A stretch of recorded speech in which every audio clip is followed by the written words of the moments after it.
আপনার কাছে আমার একটা বিষয় জানার। আমরা এই যে একজন ম্যান, এই যে ব্যক্তি হিসেবে আল্লাহর নির্দেশনা, আল্লাহর হুকুম হাকাম আমরা মেনে চলবো। তো আমি তো ব্যক্তি একা না, আমি একটা সমাজে বসবাস করি, পরিবার নিয়ে বসবাস করি। সমাজ থেকে একটা রাষ্ট্র হয় বা একটা সমাজ হয়, একটা জেলা হয়।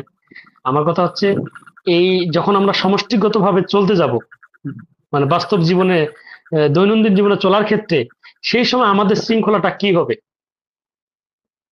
আমাদের সুনির্দিষ্ট একটা চেন অফ কমান্ড লাগবে কিনা, প্রয়োজন আছে কিনা, এই ব্যাপারটা একটু আপনি ক্লিয়ার করবেন।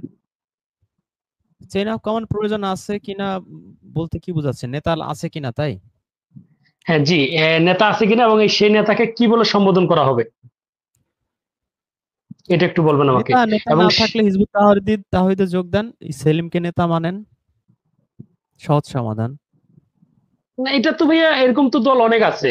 হ্যাঁ, দলের কথা বলতে গেলে তো আরো অনেক দল আছে। আমি আপনার কাছে তাহলে জানতে আপনি চাচ্ছি, নিজে এক একটা দ্বিতীয়ত নিজে কথা। একটা বানান ভাই। আমি তো নেতা ফেতা খুঁজে পাচ্ছি না। আমি তো, আমারে তো আল্লাহ বলছে তুই নিজেই নেতা হ। রব্বানা হাবলানা মিন আজওয়াজিনা ওয়া যুররিয়াতিনা কুররাতা আয়ুন ওয়াজআলনা লিল মুত্তাকিনা ইমামা। মুত্তাকিদের ইমাম হইতে দোয়া করতে বলছে আল্লাহ। আমি তো মুত্তাকি হইতে পারি না, নেতা তো অনেক দূর। তো আল্লাহ তো আচ্ছা। ইন্ডিভিজুয়ালি প্রত্যেককে বলছে নেতা হওয়ার দোয়া করার জন্য। আপনাকেও যেই দোয়া শিখাইছে, আমাকেও তো আল্লাহ সূরা ফুরকানের ৭৪ আয়াতে একই দোয়া শিখাইছে।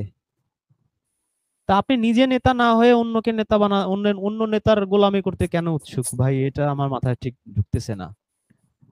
ভাইয়া, এখানে নিজের নেতা বা অন্যের নেতা মানা বিষয় না। একটা বিষয় হচ্ছে, আপনিও এটা ভালো জানেন ভাইয়া, যে আপনি যখন একা এক জায়গায় থাকবেন, সেটা আপনার মতো আপনি সবকিছু করতে পারবেন। আর যখন আপনি একটা সমাজে বা একটা এলাকায় বসবাস করবেন, একটা আহ সাধারণত একটা অফিসে বসবাস করতে গেলে কিছু নিয়ম কারণ ডিসিপ্লিন মেনে চলতে হয়। তো সেই ডিসিপ্লিন গুলা মানার জন্য তো ভাই একটা চেন অফ কমান্ড লাগবে। একটা প্রত্যেকটা বাহিনীতে চেইন আছে অফ কমান্ড আমি প্রত্যেকটা। কোথায় পাবো? কোথায় পাবো আমি? আমি কোথায়, আল্লাহ না দিলে তাহলে কি? আমি কি করব? আচ্ছা, তাহলে আমি জানার জন্য বলছি, তাহলে কি আজকে এই যে রাজনৈতিক প্রেক্ষাপট, শাসন বিধান, এরা সব ইহুদি খ্রিস্টানরা করবে বা বিধর্মীরা করবে, আমরা কি শুধুমাত্র ব্যক্তিগত লাইফে আল্লাহর হুকুম মেনে যাব, এটাই? এবং সমাজে তারা অন্যায়ের পক্ষ নিবে, তারা নারী শিশুকে হত্যা করবে, জুলুম করবে। হ্যাঁ, হুম। ডোনাল্ড ট্রাম্পের মতো লোক এত অন্যায় অশান্তি যুদ্ধ বিগ্রহ লাগাই দিয়েও সে নোবেল বিজয়ীর মনোনীত হয়েছে। হ্যাঁ, এটাই কি চলতে আপনি থাকবে? আর আপনি এমনি কি কাজ করেন? আমি ভাইয়া, আমি গার্মেন্টস শ্রমিক, গার্মেন্টস এ কাজ করি। গার্মেন্টস এ ওই যে আছে না, ওই যে ঝুট আছে না, ঝুট, জি, জি। ওগুলো স্মাগলিং করে বিক্রি করেন। বিক্রি করে টাকা পয়সা জমা একটা পারমাণবিক বানায় আমেরিকার মাথার উপর মেরে দেন।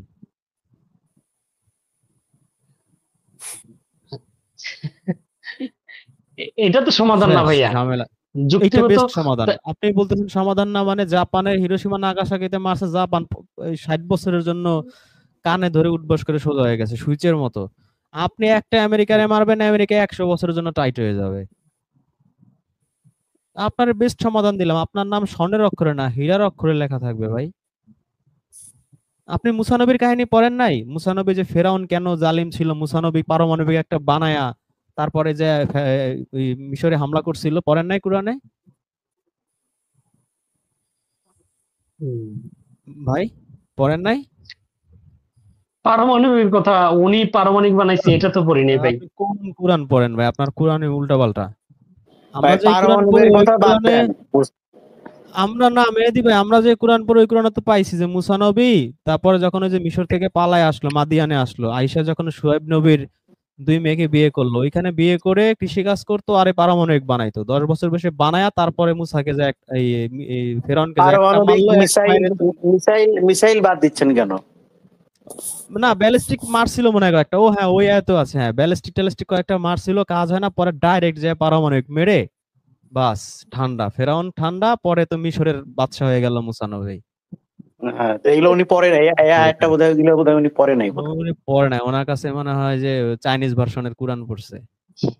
ভাই আপনি ই করেন, না। ঝুট করেন, ঝুট হচ্ছে ওই যে জি স্মাগলিং করে বিক্রি করে টোরে একটা পারমাণবিক বানান আর কয়েকটা ব্যালিস্টিক মিসাইল বানান, ট্রাম্প রে শোয়ায় দেন।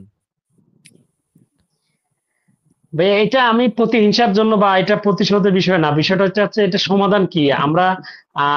আজকে আপনি, এর আগেও আলোচনায় আমি আপনাদের আলোচনায় শুনেছি যে যখন নির্যাতিতদের উপর আক্রমণ হবে, নির্যাতন হবে, তার তো বিরুদ্ধে এখন আপনি এ, আপনি কি সমাধান চাচ্ছেন? এখন আমি যদি বলি ঢিলা কুলুপ বানায় ওই আমেরিকায় মারেন, তাহলে তো বলবেন হ্যাঁ হাদিস থেকে সমাধান দিলেন, কোরআন থেকে সমাধান ভাই দিলাম তাও নেবেন না, হাদিসের সমাধানও নেবেন না, আচ্ছা ভাইয়া দেবেনটা ঠিক কি আছে, ভাই? আপনি মুসা মুসা মুসা নবী যে মিসাইল মারছে, একটু প্লিজ এই আয়াতটা একটু স্ক্রিনে দেখান, আমি একটু দেখতে চাই ভাইয়া। এই আয়াত আপনি সূরায়ে যদি মুসা পড়েন, সূরায়ে মুসার 1 থেকে 5 আয়াত, 115 নম্বর সূরা।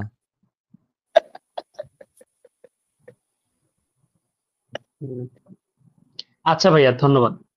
আচ্ছা, যে বুরহান ভাই কিছু বলবেন? ভাই আমার হাসি লাগতেছে ভাই, আপনি এগুলো কি কেন শুরু করছেন? ভাই? তার নেতা লাগবে ভাই, আর আমি নেতা কোথা থেকে দেব? কোরআনে বলছে আপনি নিজে নেতা হ, নিজে মুত্তাকি হ, 115 নাম্বার সূরা নেতা হওয়ার পর্যন্ত দোয়া আপনি কর, দোয়া করে নেতা হ। তা না, একা মানুষ এখন কি করবে? এখন ট্রাম্পের উপর খুব আক্রোশ, তা একা মানুষ ট্রাম্পরে মারতে গেলে তো ভাই এছাড়া আমি কোনো অপশন দেখি না।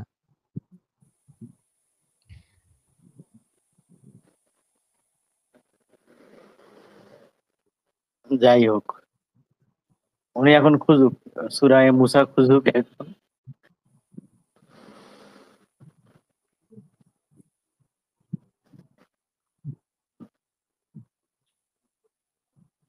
আচ্ছা, আমাদের সাথে আছেন পিন্টু ভাই। পিন্টু ভাই শুনতেছেন? জি ভাইজান, আসসালামু আলাইকুম। আসসালাম ভাই, আপনিও কি ট্রাম্পের উপর ক্ষোভ আছে নাকি? না, ক্ষোভ নাই ভাই, আমার ক্ষোভ টোভ উম, নাই। আমি আজ 2-3 দিন হলো একটা বিষয় নিয়ে আপনাকে জিজ্ঞাসা করব বলে ভাবছি, কিন্তু আসলে সময়ের অভাবে পাচ্ছি না। সেটা রেজন হচ্ছে, ভাই, পিন্টু ভাই আমি একটু দাঁড়াই। রেজন ভাই, আপনি ট্রাম্পের উপর বিষয়টাকে যদি আমাকে বারবারই করেন, তাহলে তো আমাকে ব্যক্তিগতভাবে আঘাত করা হচ্ছে। আমি জাস্ট বোঝানোর জন্য একজন আপনি ব্যক্তির নাম বলেছি। ব্যক্তিগতভাবে ট্রাম্পের উপরে আক্রোশ, আপনি তো ব্যক্তিগতভাবেই বললেন না ভাই। না, ব্যক্তিগতভাবে আমার আক্রোশ না, এই তার যে জন্য একজন আপনাকে যে অন্যায়ের ব্যক্তিগত পক্ষে, সমাধান দিলাম। ভাইজান যে ও অন্যায় করবে। ট্রাম্প খুব অন্যায় করছে, আর শেখ হাসিনা খুব সুন্দরভাবে দেশের মানুষকে মানে সুখের মধ্যে রাখছে না? আচ্ছা, আমি যদি এখন শেখ হাসিনার কথা বলতাম, তাহলে আপনি বলতেন যে শেখ হাসিনার বিরুদ্ধে লাগছে। আমি না, এক্স্যাক্টলি একটা ব্যক্তির হ্যাঁ, নাম ঠিকই তো। বলেছি।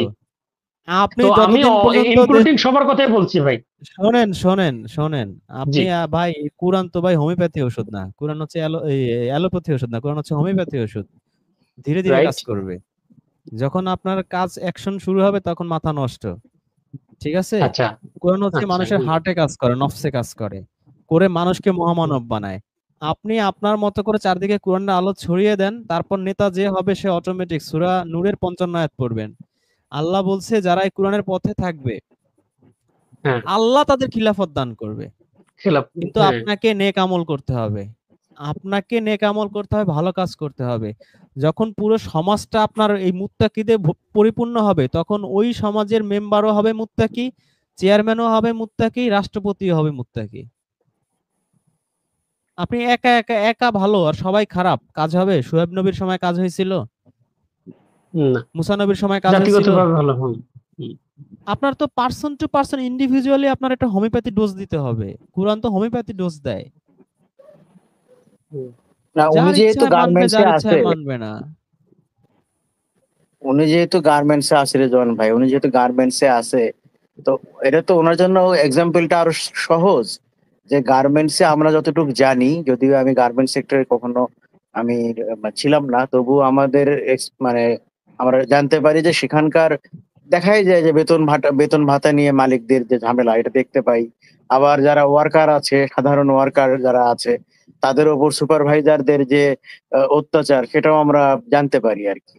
তো এগুলো হুম, ব্যাপারগুলো যা আছে, তো অন্যায় তো সব জায়গাতেই হচ্ছে। অন্যায় হওয়ার পেছনে একটাই কারণ, ওই মালিক মুত্তাকি না, ওই সুপারভাইজার মুত্তাকি না। বা আহ, আমাদের যারা গার্মেন্টস এর যারা, আমি তাদেরকে প্রতি সম্মান রেখেই বলছি, তাদের মুখে নাকি ফাঁসা কথা খুব বেশি শোনা যায়।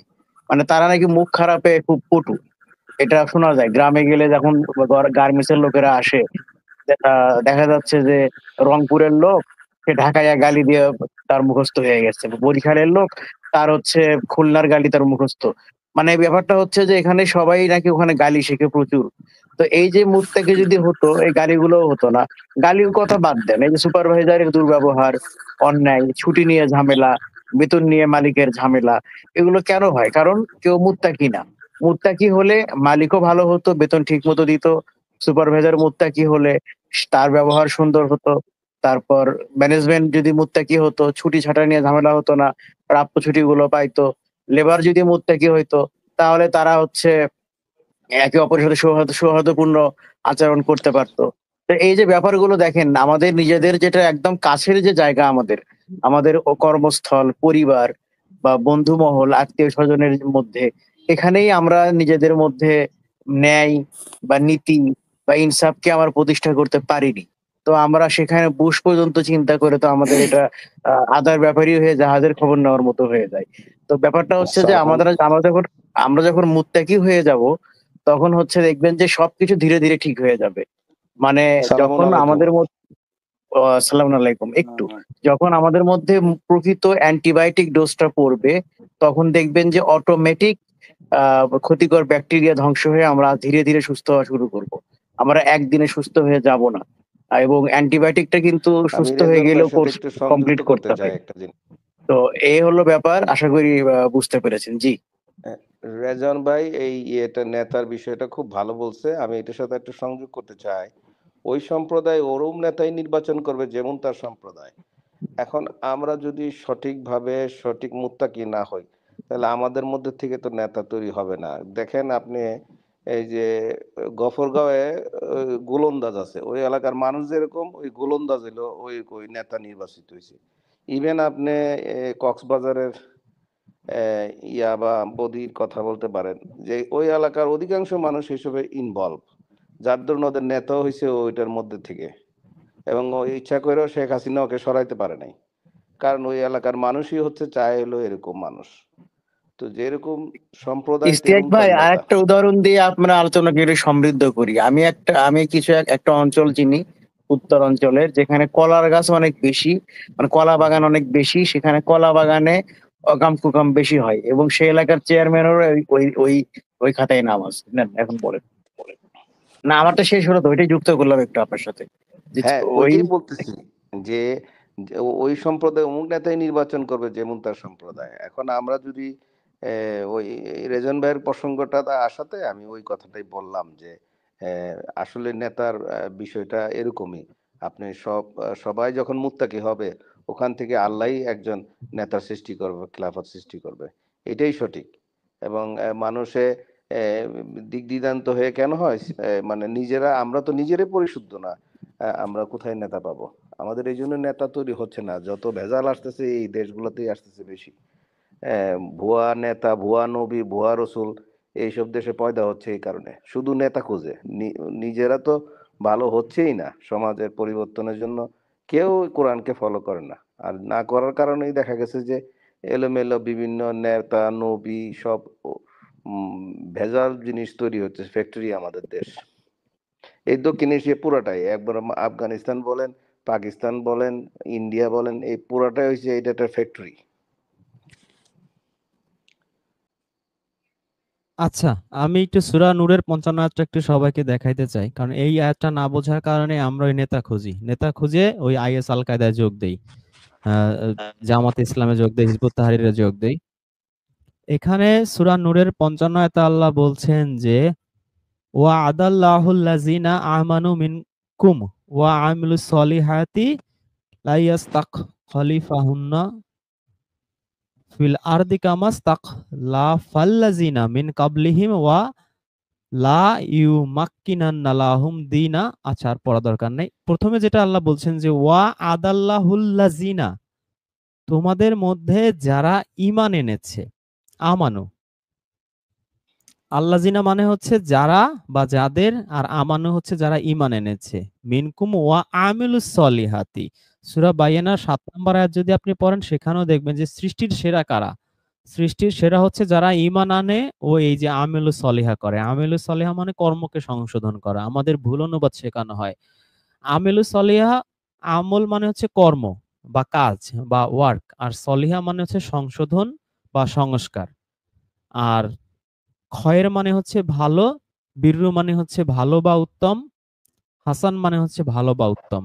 কিন্তু সবাই লেখে ভালো বা উত্তম বা সৎ লেখে, কিন্তু সলিহা মানে হচ্ছে সংশোধন করা। তো যারা এই কর্মকে সংশোধন করবে আর ঈমান আনবে তারা হচ্ছে সৃষ্টির সেরা। সূরা বাইয়িনার ৭। এবং কুরআনে প্রায় ২ ডজনের বেশি আয়াত আছে যেখানে আল্লাহ বলছে যারা ঈমান আনবে আর কর্মকে সংশোধন করবে তাদের জন্য হচ্ছে জান্নাত, তাদের জন্য তাদের কোনো ভয় নেই, তাদের কোনো চিন্তা নেই, কোনো দুশ্চিন্তা নেই। তো এইখানে আল্লাহ যে কথাটা বলছেন একই কথা বলছেন, কিন্তু এখানে জান্নাতের প্রসঙ্গটা বলেন না, এখানে অন্য কথা বলছেন যে আল্লাহ তাদের প্রতিশ্রুতি দিয়েছেন যে তিনি অবশ্যই তাদেরকে পৃথিবীতে শাসন কর্তৃত্ব দান করবেন। তো আপনারা যদি তোমাদের, এখানে প্লুরালে বলা আছে, আমরা সবাই যদি আমাদের কর্মকে সংশোধন করি, আল্লাহর প্রতি ঈমান আনি, আল্লাহ আমাদের শাসন কর্তৃত্ব দান করবে। আল্লাহ তো বলতে পারতো তোমরা সবাই মিলে যদি জামাত ইসলাম বানাও, হিজবুত তাওহীদ বানাও, আল কায়দা বানাও, তাহলে তোমাদের আমি এই যে রাষ্ট্র ক্ষমতা দখল করার সেই সৌভাগ্য দেব। আল্লাহ তো সে কথা বলে নাই। আল্লাহ বলছে তোমরা যদি ঈমান আনো আর আমলকে সংশোধন করো, আমি দিয়ে দেব শাসন ক্ষমতা। আল্লাহ সুলাইমানকে দেয় নাই, আল্লাহ দাউদকে দেয় নাই, নবী মুহাম্মদ রাসূলুল্লাহকে দেয় নাই? দিবে, আপনাকেও দেবে। কিন্তু আমাদের সবাইকে আমলে সলেহা করতে হবে, আমাদের ঈমানটাকে আগে আনতে হবে। আমাদের তো কোরআনের প্রতি ঈমানই নাই। কোরআনকে তো আমরা কমপ্লিট কোড অফ লাইফ মনেই করি না। আমরা মনে করি কোরআন হচ্ছে অপূর্ণ, এটা হচ্ছে পাইকারি কথাবার্তার জায়গা।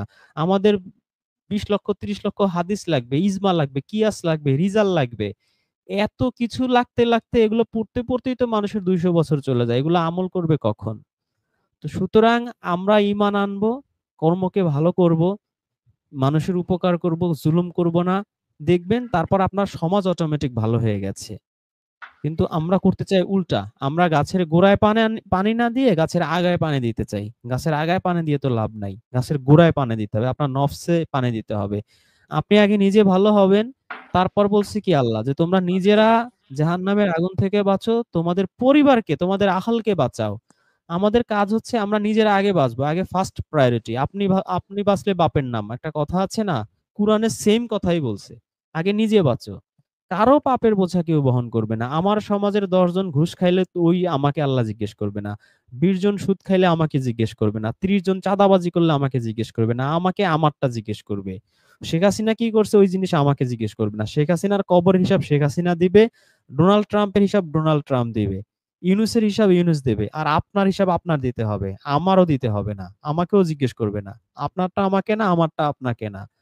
সুতরাং আমি আগে ভালো হই, আমার জান্নাত কনফার্ম করি, তারপরে আমার পরিবারকে। সেখানেও শর্ত আছে যে পরিবারকে চাপায় দেয়া যাবে না। আমি বলবো না শুনলে নূহ নবীর মতো, না শুনলে নাই।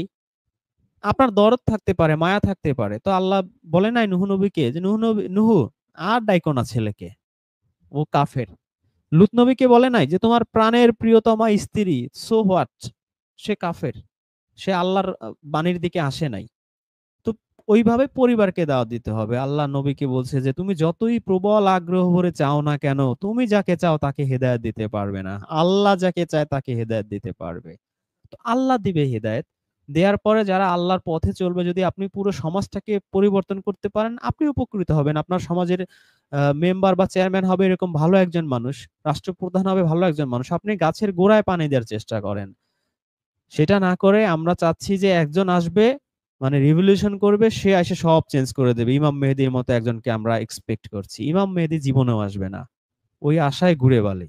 আপনি আগে নিজের জীবনটাকে ঠিক করেন, নিজের কবরের চিন্তা করেন, নিজের হাসরের মাঠের চিন্তা করেন। আর দুনিয়াদারি ট্রাম্প ম্রাম্প ওগুলো চিন্তা আপনার না করলেও চলবে। হ্যাঁ, আপনি যদি ওইরকম হইতেন যে আপনি প্রিন্স মোহাম্মদ হয়ে আপনাকে আল্লাহ পৃথিবীতে পাঠাইছে, মোহাম্মদ বিন সালমান, তখন আপনার কিছু করার ছিল। যেহেতু আপনি একটা ক্ষমতা আল্লাহ আপনাকে দিছে, তৌফিক দিছে, ওই তৌফিকটা আপনি ইউটিলাইজ করতে পারেন। কিন্তু ভাই আমি তো মোহাম্মদ বিন সালমান না, আমি মোহাম্মদ বিন আক্কাস, আমার তো বেল নাই, আমার কথায় ১০ জন মানুষ শুনবে না, কিন্তু মোহাম্মদ বিন সালমানের কথায় ১০ কোটি মানুষ শুনবে। তো যাকে যেই দায়িত্ব আল্লাহ দেয় নাই, আল্লাহ বলছে আমি মানুষকে তার সাধ্যের বাইরে বোঝা চাপিয়ে দেই না। আপনার কি বোঝা চাপিয়ে দিছে যে ট্রাম্পকে ধ্বংস করে দে, সারা বাংলাদেশের সব ইসলামী শাসন প্রতিষ্ঠা কর, সব জায়গায় ওই জামাত ইসলামের স্লোগান দে? আপনার সাধ্য অনুযায়ী যতটুকু আপনার দায়িত্ব, আপনি গার্মেন্টসে চাকরি করেন বা একটা ফ্যাক্টরিতে চাকরি করেন, সেটুক করেন, রুটি রুজি করেন, বাকি সময়টা কুরআন পড়েন, মানুষকে কুরআনের দিকে ডাকেন। আল্লাহ বলছে সেই ব্যক্তির কথার চেয়ে কার কথা উত্তম হতে পারে যে মানুষকে আল্লাহর দিকে ডাকে। আপনি বেস্ট, যে ট্রাম্পের উপর বোমা হামলা করে সে তো বেস্ট না। আল্লাহ তো বলে নাই যারাই ফেরাউনের উৎখাত করে। ফেরাউনকে কি মুসা উৎখাত করছে? নমরুদকে উৎখাত করছে? করে নাই। আল্লাহ ফেরাউনকেও ক্ষমতায় দিতে পারে, নমরুদকেও ক্ষমতা দিতে পারে, আবার দাউদ সুলাইমানের মতো আল্লাহওয়ালা মানুষকেও দিতে পারে। সূরা আল ইমরানের 26 আয়াতে আল্লাহ বলছে না যে কুলিল্লাহুম্মা মালিকাল মুলকি তুতিল মুলকা মান তাশা ওয়া তুইজ্জু মান তাশা ওয়া তুযিল্লু মান তাশা বিয়াদিকাল খায়র। বিয়াদিকাল খয়ের, খয়ের হচ্ছে কল্যাণ, হচ্ছে ভালো হচ্ছে আল্লাহর হাতে। আল্লাহ যাকে ইচ্ছা রাজত্ব দেবে। ইচ্ছা করলে ফেরাউনকে দিবে, ইচ্ছা করলে ট্রাম্পকে দেবে, ইচ্ছা করলে দাউদ সুলাইমানকে দেবে। আপনার আমার নাক গলানোর এখানে কিছু নেই। আর নাকগুলি কিছু করতেও পারবো না ভাই। এই শেখ হাসিনা নামানোর জন্য 15 বছর মানুষ কত চেষ্টা করছে, পারছে? পারে নাই। আবার ওই ইরাকের সাদ্দাম হোসেনের ক্ষমতা নামানোর জন্য কত চেষ্টা করছে, পারে নাই। পরে অটোমেটিক তার ফাঁসিও হয়েছে। এই গাদ্দাফি 30-40 বছর শাসন করছে, আবার আল্লাহ তাকে নামায় দিছে। এটাই হবে। আপনার আমার কিছু করার নাই। আমার যতটুকু সাধ্য সেই সাধ্য অনুযায়ী আমি আমার দায়িত্ব পালন করব। সাধ্যের বাইরে, বাউন্ডারির বাইরে গিয়ে আমাকে এই বোঝা আল্লাহ আমাকে চাপায় নাই, কোনো নবী রাসূলকেও চাপায় নাই। তাহলে ইব্রাহিমকে বলতো না যে তুই আরেক জায়গায় চলে যা, মুসাকে বলতো না তুই আরেক জায়গায় চলে যা, বলতো যে নিজে একটা পলিটিক্যাল পার্টি বানায় ওই মিসাইল হামলা কর ফেরাউনের উপরে। ইব্রাহিমকে বলতো নমরুদের উপরে মিসাইল হামলা কর, কেউ করে নাই। এটা এটা ইসলামের মানে কুরআন এটা শিখায় না। কুরআনের শিক্ষা হোমিওপ্যাথি শিক্ষা। ফোটায় ফোটায় আপনার ভিতরে ভাইরাসের মতো কাজ করবে। এটা এরকম না যে একদিন আসবেন, 2 দিন কোরআন পড়বেন, 3 দিনের দিন আল্লাহর ওলি হয়ে যাবেন। এই ভগবাজি জিনিস কোরআনের মধ্যে নাই। কোরআন ঢুকতে সময় লাগে। আর যখন একবার ঢুকে যায় ওইটা বের করা যায় না। যে এখানে যারা কোরআনের পথে আসছেন তারা জানেন যে আপনার এই কোরআনের পথ থেকে বের করা এত সহজ না। এই পথে অনেক কষ্ট করে এই পথে আসছেন।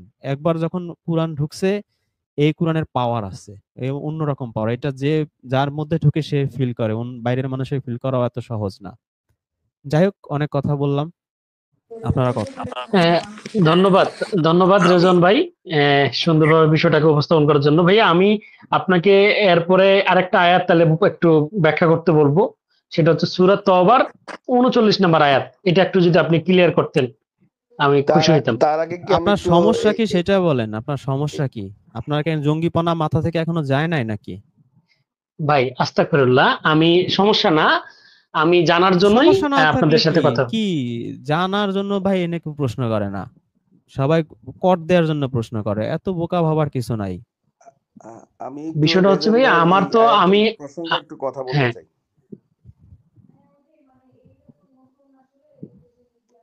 রেজন ভাই বলবো কথা নাকি পরে? জি জি জি। হ্যাঁ, আমি যে বলতে চাচ্ছিলাম একটা ঘটনার কথা, মানে আমার একটা ভাই একটু জোরে বলতে হবে, অভিজ্ঞতার শোনা কথা। যায় না আপনার কথা। প্লিজ একটু জোরে বলেন। হ্যাঁ, আমি শুনতে পাচ্ছেন? শুনতে পাচ্ছি কিন্তু মানে আস্তে আসছে অনেক। ওকে, লেটস চেক। এখন ঠিক আছে? হ্যাঁ ঠিক আছে, বলুন। হ্যাঁ, বলতে চাচ্ছিলাম রেজন ভাই বলল যে যেই লেভেলে যার যেরকম চিন্তা, আমি আমার লেভেল থেকে সেই চিন্তাটা বেস্ট করা উচিত। কিন্তু আমরা এমন লেভেলে কথা বলি, এমন মানে চিন্তা করি যেগুলো আমাদের আসলে বিষয় না। এই ঘটনা থেকে একটা ছোট্ট উদাহরণ দিই আমার জীবনে। আমি অফিস থেকে বের হওয়ার পরে আমি একটা জায়গায় ওই জুতা পলিশ করি। তো এখন ওই এই মুচিরে বলতেছি, এই তুমি একটু আজকে একটু তাড়াতাড়ি করে দাও তো। কয়, স্যার আজকে আর শরীরটা ভালো না, মনটা খুব খারাপ। তাহলে কি সমস্যা? স্যার আজকে দোকান বন্ধ করে দিচ্ছি, চলে যাবো স্যার। আমি বলছি, কি প্রবলেম সেটা বলো না। বলেন তো স্যার, আজকে এটা কোনো কাজ হইলো? তখন ওই ঢাকা ২ ভাগ, সিটি কর্পোরেশন ২ ভাগ হয়ে গেছে। কয় দেশে ঢাকাটা ২ ভাগ হয়ে গেল। আমি কি, তোমার কি সমস্যা? বলে যে, স্যার এটা কোনো কথা? এটা একটা পেরেশানের বিষয় না? ঢাকাটা ২ ভাগ হয়ে গেল। মানুষে কোন লেভেল থেকে কি চিন্তা করে তাইলে বুঝেন আমাদের দেশের মানুষ। মানে তার এইজন্য তার ওই দিনের দোকানই বন্ধ করে সে বাসায় চলে যেতেছে। তে এখন যে কাজ করে সেটা করে না, আমরা করি না। আমি চায়নাতে দেখছি যে তারা তাদের প্রেসিডেন্টের নাম জানে না। আমি জিজ্ঞেস করলাম যে তোমার বস বা প্রেসিডেন্ট কে? আমরা এমনি আলোচনা করি সাধারণত, যখন একটা দেশে যাই তোমাদের রাজনৈতিক আলোচনা করি। তো সেই সেই এই এই চাইনিজ বলতেছে, না আমি তো চিনি না, জিন ল্যাংপিং এগুলো আমাদের মাথায় ধরে না। আমার বস ওই যে গাড়ি চালাইতেছে সামনে, আমি ওই আমার প্রেসিডেন্ট, আমি এর বেশি চিনি না। তো আমরা মনে হয় আমাদের এই জাতিগতভাবে আমরা একটু এই দুর্ভাগা যে আমরা এমন সব শেখ হাসিনা ট্রাম্প ছাড়া কথা বলতে পারি না। এমন মুসি হোক আর এই যেই হোক। মানে আমার অবস্থান থেকে আমি যেগুলো ধরে না সেগুলোই আমরা চিন্তা করি। অকাশ মানে কি বলে না এগুলা? এই চিন্তা থেকে আমরা দেখি যে এইগুলাতেই ব্যস্ত থাকি সারাদিন। এজন্য নিজের কাজগুলো হয় না। রাষ্ট্রের কোনো কন্ট্রিবিউশন থাকে না এই মানুষগুলার। হ্যাঁ, এইটাই বলতে চাইছিলাম আরকি। রেজন ভাইয়ের কথা থেকে একটু একটা জাস্ট উদাহরণ দিলাম আরকি। আর কিছু না। না, ইশতিয়াক ভাই, ভাইয়ের সমস্যা হয়েছে উনি মনে হয় হিজবুত তাওহীদ বা ওই যে জামাত ইসলাম টিসলামী পার্টির সাথে মিশছে কিছুদিন, আয়াত কয়টা গিলাইছে ভালো করে, এখন মাথা থেকে আয়াত ওগুলা সরতেছে না।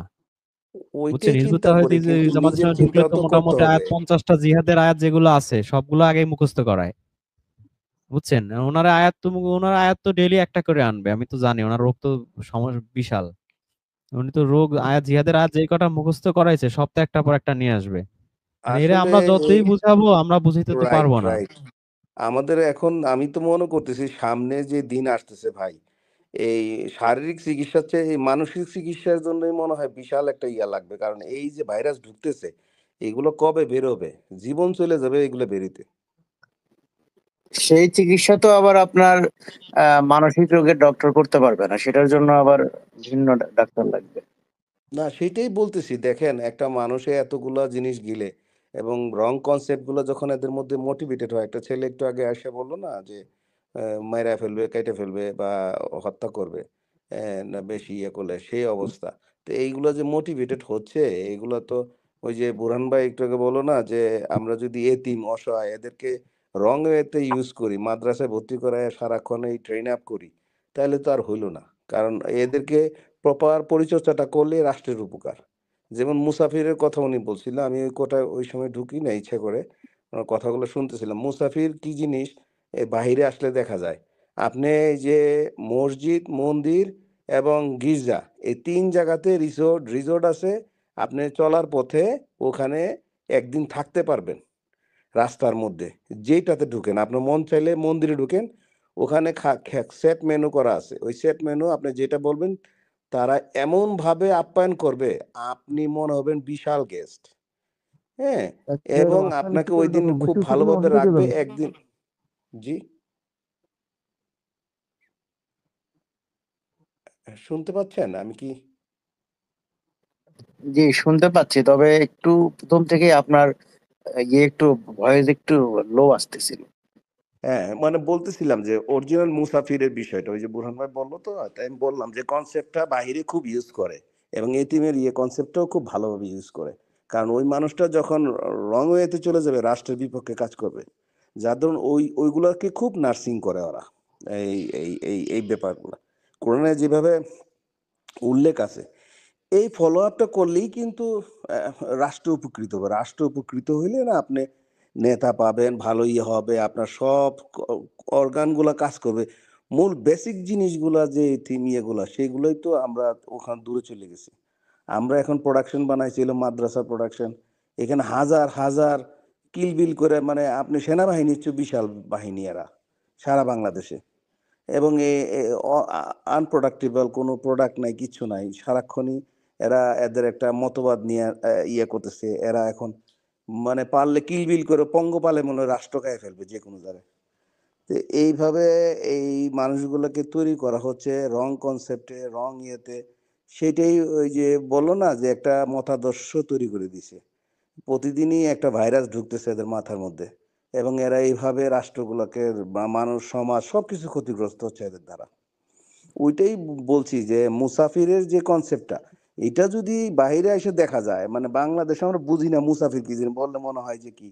কিন্তু আপনার রং রাস্তায় অনেক জায়গায় মুসাফিরের বহু ধর্মশালা আছে যেখানে আপনি ২-৩ দিন স্টে করতে পারবেন বিনা কারণে, বিনা পয়সায় এবং আবার আরামসে এবং খুব ভালো রিসোর্ট, মানে সকল ফ্যাসিলিটিস আছে। হ্যাঁ, মানুষের পথের জন্য এগুলো দিয়ে রাখছে।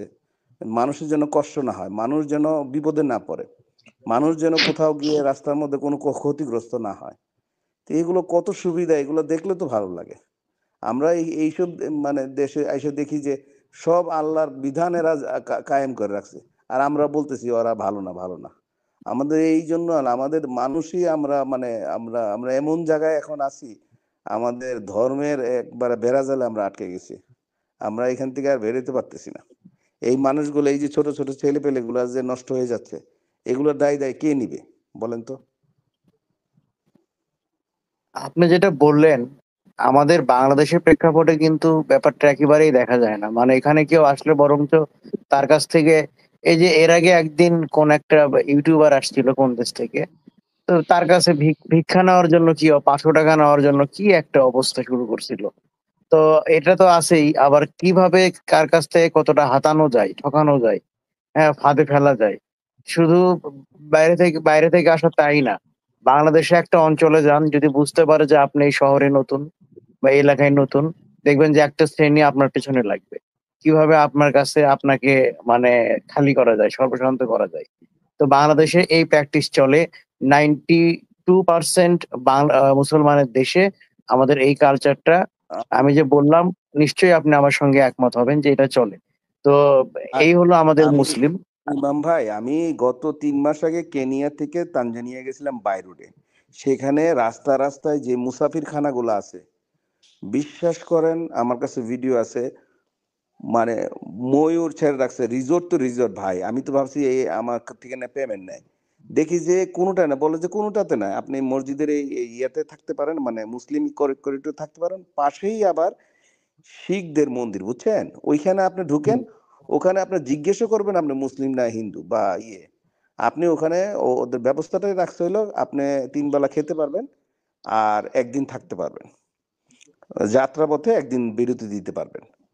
অপশনগুলো অটো, কেউ জিজ্ঞেসও করবে না আপনাকে, কোনোভাবেই আপনাকে বুঝতে দিবে না যে আপনি কোনো রকম ট্রিটে আপনাকে সম্মানের সহিত ওরা ওখানে রাখবে, প্রত্যেকটা সার্ভিস আপনাকে দিবে। জাস্ট নর্মাল বললাম, এটা একটা নর্মাল, মানে এইগুলো হলো একটা নর্মাল ব্যাপার। আর আমরা তো দেখেন বেড়াইতে যায় বাংলাদেশে মানুষ, বাংলাদেশে যেখানেই যায় মানুষ, বাংলাদেশ না ইন্ডিয়া বাংলাদেশ, এ যেখানেই যায় মানুষ দেখবেন যে বিভিন্ন ভাবে হয়রানির শিকার হয়, কিভাবে যে প্রতারিত হয় এ বলার অপেক্ষা রাখে না। কিন্তু আমরা তো অন্য দেশে অন্য জায়গাতেও টুরিস্ট প্লেসে যায়, মুসাফিররা যায়, সফরকারীরা যায়, বিভিন্ন ইয়েতে যায়, কত যে এরা ভালো, মানে এগুলো আসলে বইলে ব্যাখ্যা করা যাবে না, এটা উপলব্ধি না করলে আপনি না দেখলে বোঝানো যাবে না। এই যাই সেন্সই হোক, তো নাই যে আমার দেশে আমার আচরণ, যে আমি যখন একজন ফরেনারের প্রতি কোনো আচরণ করব, সেইটা যে আমার দেশকে রিফ্লেক্ট করবে, রিপ্রেজেন্ট করবে, এই চিন্তাটাই তো, এই বোধটাই তো নাই। আপনি কি করবেন বলেন? আমাদের মধ্যে তো ওইটাই এই বোধই তো নাই। ওইটাই তো বললাম যে আনপ্রোডাক্টেবল মানুষ তৈরি করছি, যেগুলো কোরআনের বাইরে, যেগুলো কিছু মেডিসিন দিয়ে দিচ্ছে, হাদিসের বিভিন্ন মানে মানে রিচুয়াল মেন্টালিটিতে আছে, যার ধরুন ওরা ওইখানে আপনি আসতে পারবে না। এটা ভাই ভাই, ওই যে আমি তো কানাডাতে থাকি, এই যে লাস্ট 2 বছরে প্রায় 2 মিলিয়ন লোক মুসাফির হিসেবে নিয়ে আসছে এইখানে। আনার পরে পুরো ইকোনমিটা কানাডা ভেঙে পড়ছিল, পুরো কানাডা ইকোনমির উপরে দাঁড়ায় গেছে। তো কোরআনের একটা মাত্র শব্দ গভীরে ঢুকলে কি আশ্চর্য হইতে হয়, তো কি পরিমাণ আশ্চর্য হইতে হয়, কোরআনের কাছে মাথা নত করতে হবে পৃথিবীবাসীর, যে এই শব্দ কত সুন্দরভাবে, অথচ এই শব্দটারে তুলে দিয়ে এখানে মসজিদ বসাই দিছে এরা। মানে তফসির করার সময় মসজিদ করে, মানে মসজিদে দান করো। আল্লাহর যে শব্দগুলা যে আনয়ন করছে কোরআনে, এতটাই সুশৃঙ্খল, এতটাই কারেক্ট, আমি যত গভীরে ঢুকি তত আমি সারপ্রাইজ হয়ে যাই। যেখানে আল্লাহ দান করার জন্য, টাকার জন্য, দেওয়ার জন্য বলছে বা অর্থ দেওয়ার জন্য বলছে, এটি প্রত্যেকটা ইকোনমিক্যাল আয়াত। প্রত্যেকটা দেশের একটা পুরো সিস্টেমটা দাঁড়ায়, পুরো দেশটা শক্তিশালী মেরুদণ্ড রূপে দাঁড়ায় ওই যে এইগুলা আল্লাহ বলছে। অথচ দেখতে আমরা হালকা ভাবে দেখি যে এইগুলা ওই পুরো সিস্টেমটার উপরে এরা করছে কি, তথাকথিত হাদিসের নাম দিয়ে চালায় বেহেশতের যাওয়ার লোভ দেখায়া এরা নিয়ে গেছে মসজিদের দিকে, এরা নিয়ে গেছে মাদ্রাসার দিকে। অথচ মাদ্রাসা আমাদের রাষ্ট্রের একটা টোটালি কোনো প্রোডাক্টিভিটি করে না, পুরো একটা বুঝা। ভাই এর চেয়ে জেলখানা ভালো, জেলখানাও কিছু মাল জি জি সামানা জি, বানায়, এইখান বুঝছেন? থেকে যদি পুরান সত্যিকার ভাই, অর্থে জি ভাই, জেলখানাও ভালো, জি জি জেলখানাও ভালো। জি জি, আমি একমত আপনার সাথে। যদি এটাকে, এই মাদ্রাসা শিক্ষা ব্যবস্থাটা এবং এই মসজিদের জায়গা মুসাফির খানা মুসাফিরদের জন্য মানে স্টে করার জন্য, এটা যে কিয়ামত পর্যন্ত কতটা কারেক্টিভ এ আল্লাহ ওয়ার্ডটা ইউজ করছে মুসাফিরদের ডোনেটের খাতরা, আজকে সাবজেক্টে বুরহান ভাই